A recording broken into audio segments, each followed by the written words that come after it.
질이 어떤가? 아이들이 6년 또는 9년 또는 12년을 먹어야 되는 학교 급식에서 어떤 위해 요소가 있는가? 아이들이 마시는 학교에서의 물, 이게 어떤 위해 요소가 있는가? 저는 이 세 가지에 대해서는 좀 특별히 관심을 가지고 일을 할 그럴 생각입니다. 급식과 물과 공기.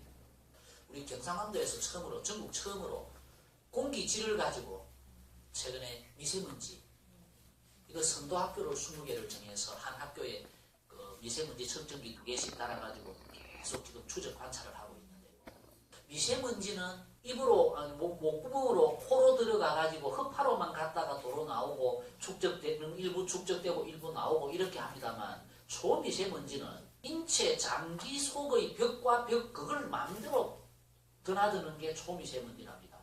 우레탄 트랩. 당장 검사해서 유해물질이 안 나온다고 해서 그게 안전하냐 하면 그건 아닙니다. 인조잔디에서 오래 운동한 여자 하키 선수 중에 불임이 많이 나온답니다.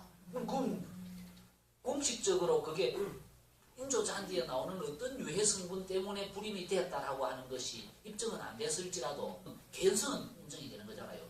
그런 곳에 우리 아이들을 방치해 놓을 수는 없지 않나. 그렇죠? 숙면요도 문제입니다. 대입에 대하여서 역량 강화, 공공도서관 통합 서비스, 회원가입, 공공도서관 회원가입, 고성도서관. 됐습니다.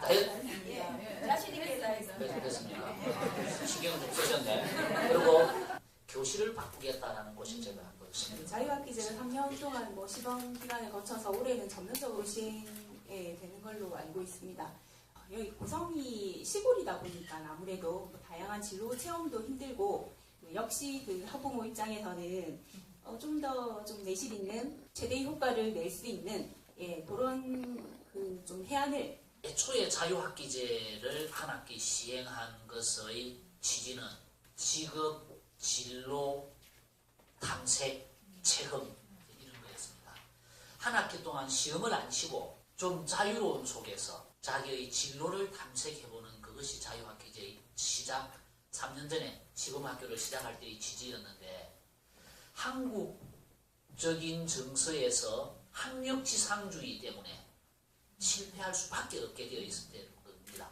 독일하고 덴마크를 다녀오면서 거기는 중학교 3학년 졸업하고 1년을 아예 고등학교를 안 가고 그런 애프터 스쿨이라는 이름으로 1년을 그렇게 하는 과정이 있고, 그 과정에 독일의 중학생들 약 30%가 그 과정에 참여를 합니다. 그 아이들 중에 내가 이런 걸 물어봤어요. 야, 너 여기 1년 지내고 고등학교 가면 너 그 친구들은 2학년이 돼 있을 텐데 니는 1학년이고 친구들 다 2학년이고 불편하지 않겠어? 이렇게 물었더니 그 아이는 내 질문의 의도를 파악을 못합니다. 그게 뭐가 문제냐 이거죠. 그게 뭐가 문제냐. 우리처럼 어떤 기술 이런 데 대한 개념이 없는 데니까요. 저는 돌아오면서 우리도 그거 한번 해볼까.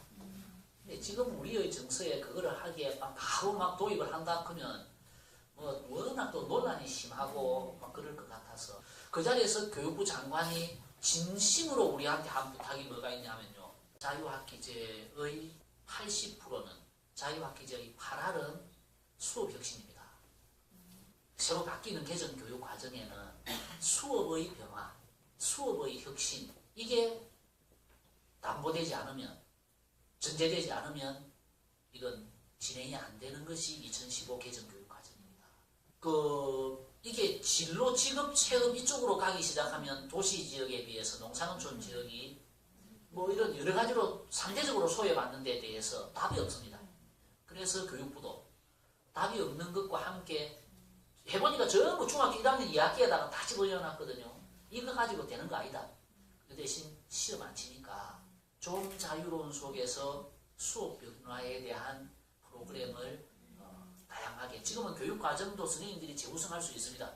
그래서 교육과정을 재구성해서 연간계획을, 수업계획을 새롭게 짜서 수업을 한번 바꿔보는, 그 수업을 바꾸는 것이 지금까지 선생님의 일방적인 강의 중심에서 아이들의 자기 주도성, 자발성을 이끌어내서 스스로가 협력해서 수업 변화를 빅데이터 저번에 진학 관련해가지고 빅데이터는 경상남도 교육청이 최고다라는 말씀을 하셔주셨고요. 근데 그 빅데이터를 찾기가, 홈페이지 찾기가 너무 좀 어렵다. 좀 쉽게 찾을 수 있는 방법들도 그냥 교육청 홈페이지라든가 학부모 지원 그쪽을 찾아보면 있다가 아니라 어떻게 하면 있다는 것들을 좀 자세하게 우리 학부모들한테 좀 말씀을 좀 해주셨으면 좋겠고요. 우리 학교 선생님들도 이제 빅데이터를 활용해서 좀 여러 업무들 좀 경감시킬 수 있는 방안들이 좀 있었으면 좋겠다는 생각이 들고요. 특히 좀 예를 들면 이제 수학여행, 진로 체험처 그런 부분들을 각 학교 선생님들이 지금 개별적으로 좀 고민을 해서 이렇게 하는데 각 학교에서는 진행했던 코스에 대한 모든 것들을 갖다가 교육청 한쪽으로 올리고 거기에 대해서 숙박지 만족도라든가 그다음 음식점 만족도 우리가 음식들이라든가 숙박지라든가 그런 부분도 마찬가지로 했으면 좋겠습니다. 최근에 이제 서울의 한 자치단체에서 학교 선생님들을 위해서 교실 내 음향 시스템을 장착을 하기 시작했습니다. 어떤 부분이냐면 이제 마이크로 선생님 가지고 이렇게 함으로써 목소리가 좀 수업을 잘하는데 목소리가 작아서 뒤에 안 들리는 사람들을 위해서 좀 전 자치단체 안에 이제 전 학교에다 다 시스템을 설치를 한다고 하더라고요. 저희는 그렇게는 안 되더라도 좀 과밀한 학교 지역이라든가 좀 인원수가 좀 많은 쪽은 좀 그렇게 좀 하는 것도 좀 괜찮지 않을까 생각이 듭니다. 거제, 김해, 장유 이런 데는 고등학교는 한 학급당 학생 수가 39명. 마산은 지금 20명에서 25명 이 사이. 학생이 적고 많고는 선생님이 1시간 수업을 해보면 마치고 나올 때 느끼는 피로도가 차이가 납니다.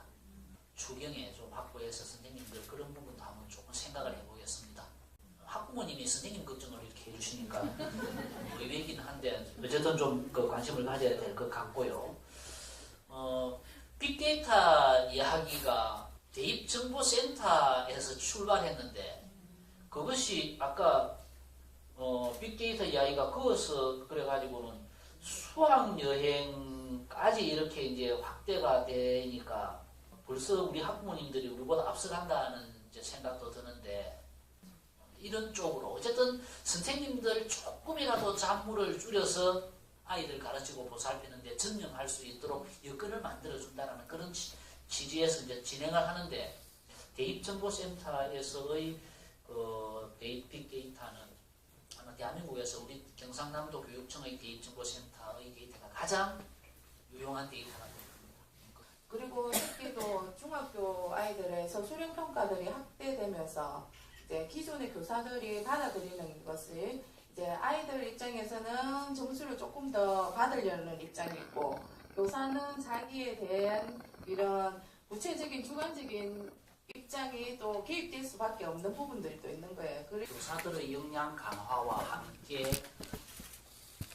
학교가 학부모님들한테 완벽하게 신뢰를 받는 것이 하나의 중요한 요소라고 생각합니다. 독일 교육하고 우리 교육하고 뭐 이렇게 한번 견주어 봤을 텐데 어떤 것이 인상적입니까? 라고 물었을 때 독일의 학교가 갖는 학부모들한테 대한 신뢰, 완벽한 신뢰를 확보하고 있는 이런 데에 대한 이야기를 작년부터 우리 경상남도가 초등학교를 과정중심 수시평가로 중간고사, 기말고사를 없애버렸습니다. 2015년 우리는 초등학교 평가, 중간고사, 기말고사 없애고 과정중심 수시평가로 간다. 막 벌컥 뒤집어진 거죠. 언젠가 가야 되는데 준비 다 해가지고 하려고 하면 10년 가도 준비 다 안 됩니다. 해놓고 물에 빠진 아이를 건지는데 그 아이의 인권까지 생각해가면서 건질 수가 없었다. 그냥 딱 돼 있는 대로 건지 올릴 수밖에 없었다. 중간고사, 기말고사가 있을 때 우리가 다 중학교, 고등학교 댕겨봤잖아요. 시험 치는 전날 밤샘도 해봤죠. 그 시험 치는 전날 밤샘에서 하는 공부는 100% 지식입니다. 이제는요, 암기 지식이 필요한 사회는 세상은 아닙니다. 문제 해결 능력, 창의력, 더불어 사는 힘, 이런 것이 앞으로 필요한 역량. 누굽니까? 미래학자 엘건 토플러가 그런 이야기 했죠. 대한민국의 고등학교에는 앞으로 없어질 직업을 위해서 하루에 15시간을 생고생을 하고 있다고 학생들이. 그 직업 다 없어진대요. 나중에 10년, 20년 지나면 그걸 위해서 학생들 그리 붙들어 놓고 생고생을 시키고 있다는 이야기, 그 분명히 진실일 거예요. 교육부도 지금 대학 입시에서 수시 전형 중심으로 가고 수시에도 학생부 종합 전형이 대세를 이루고 나아가는 이런 거 보면요. 수시로 들어와서 공부한 아이하고 성적 좋아가지고 들어온 아이하고를 2학년, 3학년, 4학년 올라가면서 비교해보니까 성적 좋아서 올라온 아이보다 그 학생부 종합전형 수시에서 여러 가지 역량을 종합적으로 평가해서 올라온 그 아이가 훨씬 더 적응을 잘하고 좋은 아이로 되더라다는 것을 대학이 확인했기 때문에 그렇게 하는 거지. 그런 점에서 우리 초등학교 과정중심 수시평가, 중등의 자유학기제와 함께 이루어지는 서술형 평가, 고등학교 학생부 종합전형 이게 맞습니다.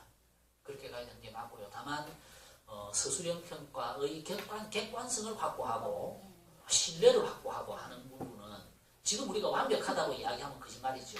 학부모님들도 우리 아이가 마치 볼보가 돼서 하고 싶은 이야기를 못한다고 하는 그런 것은 그것을 깨지 않으면 우리 교육의 문제는 영원히 안 고쳐집니다.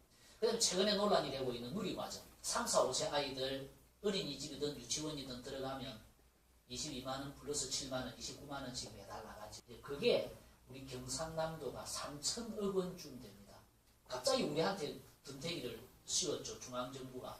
대통령이 공약 행변데 그 돈을 중앙정부에서 안 내려보내고 교육청 너거 보고 내놔라 해가지고 어린이집 아이든 유치원 아이든 다 우리 아이긴 한데 그 돈을 우리 보고 내라고 하면 그 돈만큼이 지금까지 쓰던 교육청 예산을 줄여야 되는 나오는 돈이거든요. 이런 성면 우리가 50년 넘은 학교 건물이 지금 많이 있습니다. 지은 지 50년 넘은 그런 거 좀 새로 짓고 해야 되는데 내진 설계가 우리 학교 건물이 20%밖에 안 됩니다. 막 흔들 것도 하면 다 내려앉는데 학교는 재난 대피 시설입니다.